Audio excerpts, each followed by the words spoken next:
یہ اس وقت کارکن پھر سے چارج ہو گئے ہیں دوبارہ سے جو ہے شیلنگ کھانے کے لیے. تو کرتے ہیں کسی سے بات کہ کیا ہونے والا ہے اور ابھی تک کیا انہوں نے کیا ہے. السلام علیکم. ابھی تک آپ لوگوں نے کیا کیا ہے اور شیلنگ کے کیا برمار کیا پولیس نے؟ کیا ظلم و ستم ہو رہے ہیں آج کل؟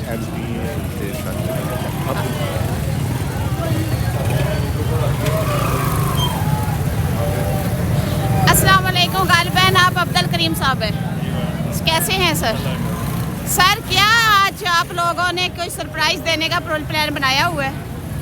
دو نکاتی ایجنڈا ہے. ایک تو یہ ہے کہ منصور علی شاہ کا نوٹیفیکیشن فوری طور پہ جو ہے ایشو کیا جائے. جی. دوسرا پوائنٹ یہ ہے کہ جو ترامیم ہو رہی ہیں ان کو 25 اکتوبر تک جو ہے نا وہ پوسٹ پون کیا جائے. صحیح. اس کے لیے ساری عوام سڑکوں پہ ہے. صحیح. آئینی مطالبہ ہے, آئینی حق ہے احتجاج کرنا, اور اسی آئینی حق کو استعمال کرتے ہوئے یہاں پہ آپ لوگوں نے امن جو ہے احتجاج کی کوشش کی تو شیلنگ کیوں شروع ہوئی؟ کس کا قصور تھا؟ یہ فسطائیت کی گورنمنٹ ہے. یہ فسطائیت یہ مریم نواز صاحبہ, یہ ان کی جب سے حکومت آئی ہے عوام پہ وہاں پہ نابینا افراد پہ ظلم و ستم ہو رہا ہے. یہ تو پھر اللہ تعالیٰ کا شکر ہے کہ ہم سب لوگ جو ہے نا وہ صحیح سلامت ہیں. ان لوگوں نے ان معذور افراد کو نہیں بخشا, ان معذور افراد پہ ظلم و ستم کیے ہوئے.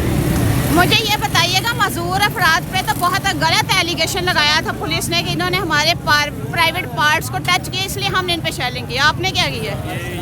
یہ بات کرتے ہوئے شرم آنی چاہیے کسی بھی انسان کو کہ ایک نابینا فرد جو ہے وہ کیسے کسی پہ کچھ کر سکتا ہے. یہ الزام اتنا گھٹیا اور گلونا الزام جو ہے اس سے بڑی میں نے آج تک زندگی میں بات نہیں. ایک ویل چیئر پہ بچی تھی جس کو پکڑ کے ٹھڈے مار کے ویل چیئر سے گرایا گیا اور اس کے پیٹھ پہ ٹھڈے مارے گئے. کیا کہتے ہیں؟ بس یہ اللہ تعالیٰ کی لاٹھی بے آواز ہے. اللہ تعالیٰ کا قہر جو ہے ان لوگوں پہ نازل ہو, اور یہ آپ دیکھیں گے وہ عمران خان کی صورت میں ان نابینا افراد کا بھی جو ہے نا وہ بدلہ ہوگا, اور اللہ تعالیٰ انشاءاللہ ایک ایک ظلم کا ان سے حساب ہے.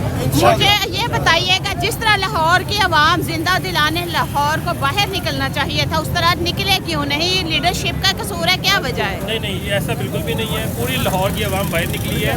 3 سے 4 پوائنٹ ہم لوگوں نے طے کیے. جس طرح سے ہم مینار پاکستان کے بادامی باغ والی سائڈ پہ کھڑے ہیں, اسی طرح سے اپوزٹ سائڈ پہ شدرے والے سائڈ پہ بھی ہمارے بھائی جو ہیں وہ اپنا حق پرامن احتجاج کر رہے ہیں.